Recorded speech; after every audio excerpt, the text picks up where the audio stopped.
Adik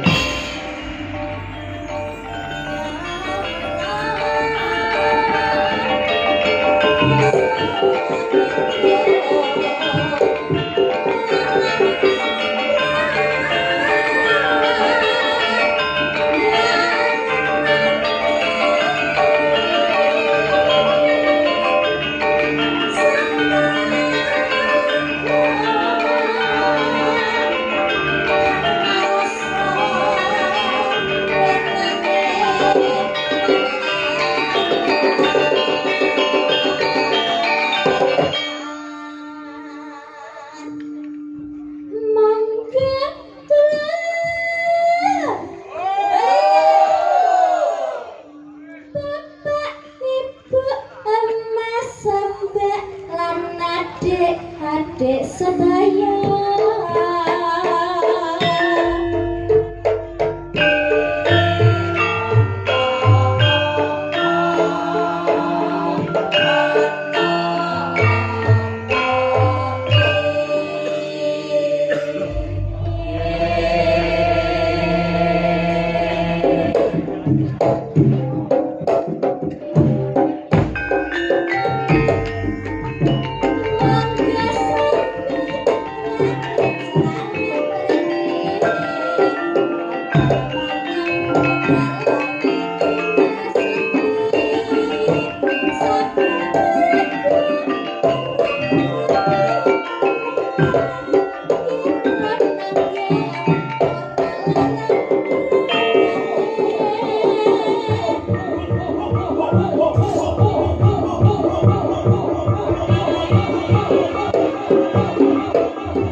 mami Mbak Mutiara yang luar biasa alhamdulillahirabbil alamin nduk iso sampun njuk wonten ing desa Krandunduk iya mak iya kula nuwun ugi matur panuwun iya saderengipun ingkang kula hormati menika pripun Bapak Kepala Desa ing desa Krandunduk ya ugi perangkatipun sedaya kula nuwun nduk iya mak iya mugi-mugi amberkahi sedaya iya Duk iki mono acat lan niat ipun nggih menika panjenenganipun Bapak Jelmani Ibu Kati sakeluarga sedaya ngono. Dene nyowanake aku lan kowe kabeh sak brayat sak rombongan iya ya Pak. Hajar naliyake nggih menika njembukaken ingkang putra ngono. Mbak Evita ugi Mas Dapan lho iya. Pengene gelar kelir objek sarombongan yo mak iki mono nadar utawa ujar unek-uneke panjenenganipun nggih menika Bapak Misdi Dipondo nalika samono sampun almarhum ya mak wis almarhum inggih menika duk rikala semanten taksih gesang Bapak Misdi Dipondo ya pangunek-uneke ambok bilih inggih menika putra saking Bapak Jelmani nduk menika kala rumiyin ugi kan wayah-wayahipun Bapak Misdi Dipo menika sakit utami gerah nandang gerah menika dipun tanggapaken nggih menika Petrukipun Masudi Bawa Laksana kula alhamdulillah ingkang wayah sempul dadi batur dipun barengake nggih menika jemuke pinanganten Mbak Evita ugi Mas Dapan nduk ngono dadi gelar-gelar iki dibarengake kelawan pinangantene ingkang rayi iki adine nama Mbak Evita ugi Mas Dapan kula matur panuwun dipun jenengane sedaya nimbali kawula sedaya sak rombongan iya lan ngene ya nduk muga-muga upata nadar ujar panjenenganipun Bapak Misdi ugi nggih menika Bu Janem nduk ngono ya mak Bu Janem sak warga namung ngantos wonten tembung wali bisa sampurna ing bengi KTP wis bisa gelar kelir aja ngatur tembung wali kula alhamdulillahirabbil alamin ujar nadar Gusti keluari ing bengi iki nduk dadi wis ana kupat luwar ya mak sampun alhamdulillah dipunluwari alhamdulillahirabbil alamin mugi-mugi saterusipun panggih rahayu cengkok ing sandikala tansah bagas rahasia kalafiat tansah berkah barokah keluarga rezeki tambah kathah manfaat maslahah pribadi dan akhirah Allahumma amin alhamdulillah apa mak dene dungane awake dhewe pamujine awake dhewe kagum tripun kenika Bapak Jelmani Ibu Kati nduk iya tebih saking sukesake tebih saking panggoda parencana sumingkir silas kabeh trimala nirmala nirbaya nirwikara nirsangsara coba terbencana Allahumma amin dados warga ingkang badatu kaya batu walebur kubur dadi penganten Mbak Evita dan Dava sakinah mawaddah lan warahmah Allahumma amin duh apa ayo mono wektu nduk kripik gedang kripik telo sithik edang waton diwaratakake iya ditanjakake kaya napa nduk iki mono tak kenalake iya ora warang kono kabeh Niki mengke kula kenalaken asmanipun setunggal bapak setunggal tandane kenal panjenengan dadang ngeten nggih Mbak nggih. Perkenalan sinden nggih menika setunggal Mbak Hani Kusuma saking Tulungagung. Alhamdulillah kula kenalaken nggih. Wajan itu kaya gitar Spanyol ya, kaya gitar Spanyol kan. Langkung kaya cendol dawet ya.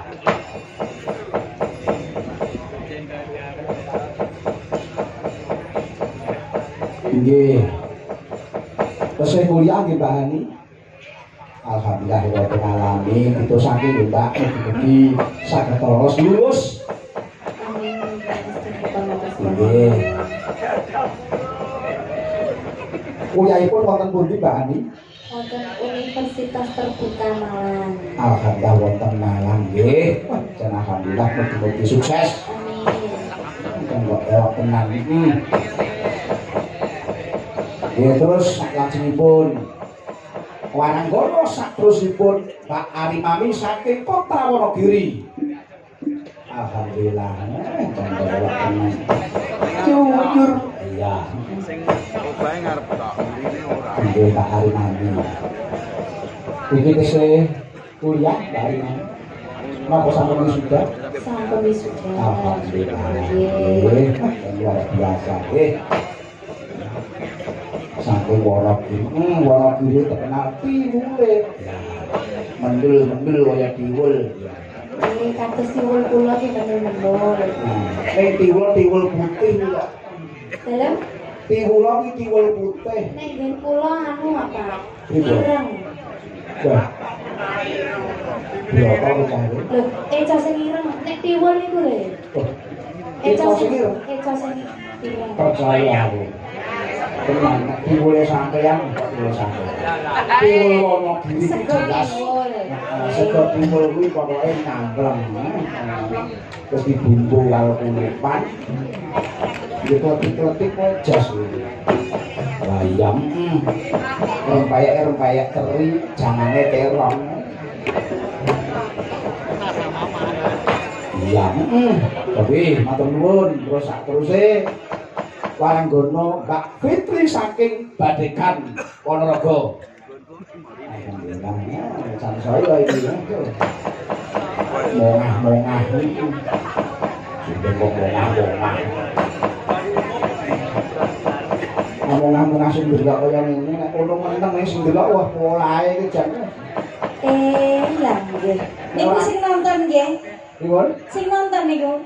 Nggih ya termasuk kula ngene iki. Niku mongah-mongah napa ngangah-angah? Napa, Pak? Loh, ya niku. Tenan kok Nduk Fitri iki nek ora kenceng ngono wis pokoke bahaya. Nggih, sok dikencengi. Nggih, sok dikendoni. Ngoten. Aneh-aneh terus kenceng terus. Iya. Nggih, alhamdulillah Mbak Fitri saking Badekan. Saterusipun profesi Mbak Fitri kesulitan kula profesi. Nggih, kula lek enjing menika dados bu guru. Oh, alhamdulillah guru. Nggih, guru. Lek siang dugi sonten dugi dalu ngeten iki. Niku dados biduan. Nggih, lek enjing nika ingkang kula rumat menika TK. Oh. Taman kanak-kanak. Nah, lek nek dalu ngeten iki nggih sami TK-ne. Oh, nggih. Ning nggih benten jurusane. Pokoke intine Mbak Fitri iki pengajar to. Nggih, alhamdulillah. Lah kae si guyu kae murite kae. Kae ora pengajar ning kurang ajar. Sing kae taman kaplak-kaplak. Iya. Nggih. Nggih matur nuwun Mbak Fitri. Terus saterusipun nggih menika Mbak Venezuela. Mbak Sela. Luar biasa, bocah kono guyu iso kaya bulan amblek kaya ngono. Kowe tak kempit-kempit to. Aja Pak. Apa, Duk? Ampun, Bang. Wong urung tak kapak-kapake kok ampun. Enggak mung tak kapak-kapake. Nek bacar lho ya bacar. Pokoke bacar kendel, nggih. Terus sekolah. Asik. Pas kita cahaya. Kelas 3 SMP. Loh. Telu SMP. Tapi wis gede lho. Dari apa-apamu wis gede SMP. Ini sing tak maksudnya gelegermu wis saka ngisor sampai tekan dhuwur iki kok iso kok wis gede kan maksudku ngono ya. Ya pokoke intine ndungake sukses ya Ngger Cahayu. Dadi pokoke Cang Waranggana iki pokoke sing kendel. Suwane ngisin. Ning sing teng ora ngisin-ngisini ya. Jan luar biasa, nggih. Terus saterusé nggih menika Mbak Mutiara. Alhamdulillah. Menika saking Badekan Ponorogo Mbak Mutiara. Kira-kira sini nggih dikapak-kapak nih mboten? Ora sih. Mungkin ngomong ya sing sabar to, Mbak. Wong kuwek iki apa lho? Niki yo gromong tok kok. Enek yo meneng ora enek yo. Kok ana bilang ya. Lah ana gawe terus lho. Ngawur kok pas. Kok ini yo Ngger ya. Sing penting ki mung karek umuke wong tuwek ki nggih. Menan. Isine blas. Ya kok iki kudu ngobor ya. Yo Pak Mutiara. Nggih. Tasih sekolah kuliah? Tasih. Iya, nggih. Wonten ing Solo nggih. Nggih. Wonten ing Surakarta semester Semester 5. semester 5. Kok kula mboten dirayu-rayu kados wae. Wong ngono ya wis Kula cemburu lho biyen. kok cemburu ta. Becaka ayune enak.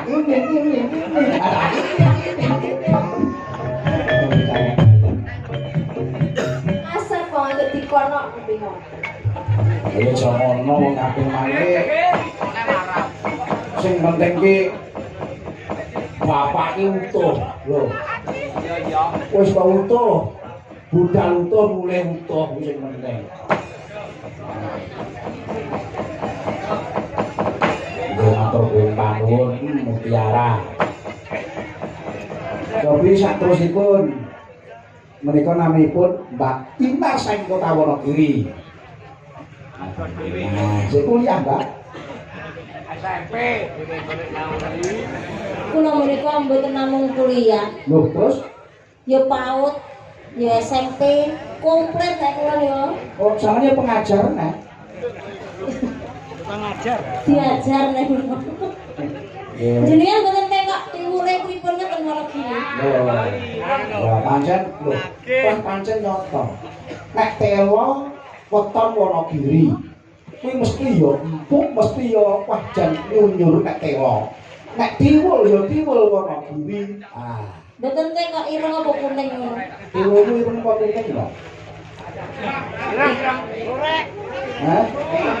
Jujur aja jale. Rupane kaya ngono. Sapa sing jujur bakale makmur. Jujur aja jale. Tiwulmu ireng apa kuning, Mbak? Nek jujur kuwi bakal makmur. Lho, Jare Mbah Nen kok ireng. Ning kok biru piye to ki? Ya ora ireng ya ora kuning. terus Blorok. Jare pake blorok niku lho. aku marah. Kok enek tiwul ki blorok niku lho, Pak. Iso. Iso lirik-lirik ngono. Nek kuwi tiwul sing merawut.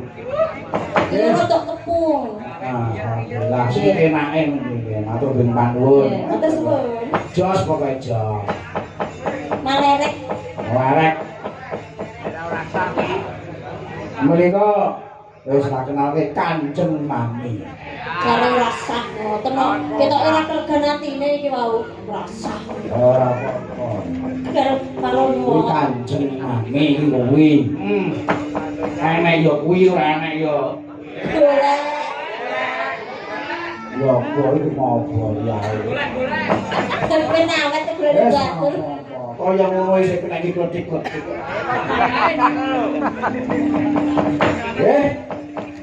Yo, apa yo iki sak teruse. Dijunake bintang tamu. Bintang tamu. Pelawak, Nduk.